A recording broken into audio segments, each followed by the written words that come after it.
சாவர்கர் குறித்து அவதூறு கருத்துக்கள் பேசியதாக தொடரப்பட்ட வழக்கில் காங்கிரஸ் எம்பி ராகுல் காந்தி வருகிற ஜனவரி 10ஆம் தேதி ஆஜராக வேண்டும் என புனே நீதிமன்றம் உத்தரவிட்டுள்ளது.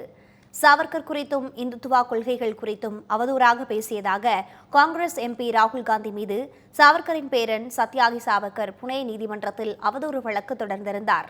இந்த வழக்கு தொடர்பான விசாரணைக்கு நேற்று நேரில் ஆஜராக ராகுல் காந்திக்கு புனே நீதிமன்றம் உத்தரவிட்டிருந்தது.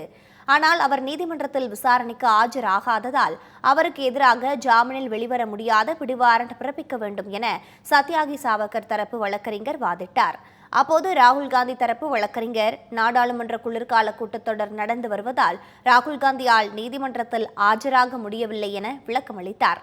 அதன் அடிப்படையில் ராகுல் காந்தியை வருகிற ஜனவரி 10ஆம் தேதி விசாரணைக்கு ஆஜராக உத்தரவிட்டு புனே நீதிமன்றம் வழக்கு விசாரணையை ஒத்திவைத்தது. மதுரையில் 10 ஆண்டுகளுக்கும் மேலாக குண்டும் குழியுமாக இருக்கும் சாலையில் மாணவர்கள் ஆபத்தான முறையில் பயணித்து வருகின்றனர். மதுரை மாநகராட்சியின் 46வது வார்டுக்கு உட்பட்ட சிந்தாமணி சாலையில் 5க்கும் மேற்பட்ட பள்ளிகள் இயங்கி வருகின்றன. அதில் பயிலும் ஆயிரக்கணக்கான மாணவர்கள் தினமும் அந்த சாலையை பயன்படுத்தி வருகின்றனர். கடந்த 10 ஆண்டுகளாக இந்த சாலை குண்டும் குழியுமாக இருப்பதாகவும் மழை காலங்களில் விபத்துகள் ஏற்படுவதாகவும் அப்பகுதி மக்கள் கூறுகிறார்கள். இதுகுறித்து கேள்வி எழுப்பினால் அதிகாரிகள் அலட்சியமாக பதிலளிப்பதாக குற்றம் சாட்டும் பொதுமக்கள் மாநகராட்சி நிர்வாகம் விரைந்து புதிய சாலையை அமைக்க வேண்டும் எனவும் கோரிக்கை விடுத்துள்ளனர்.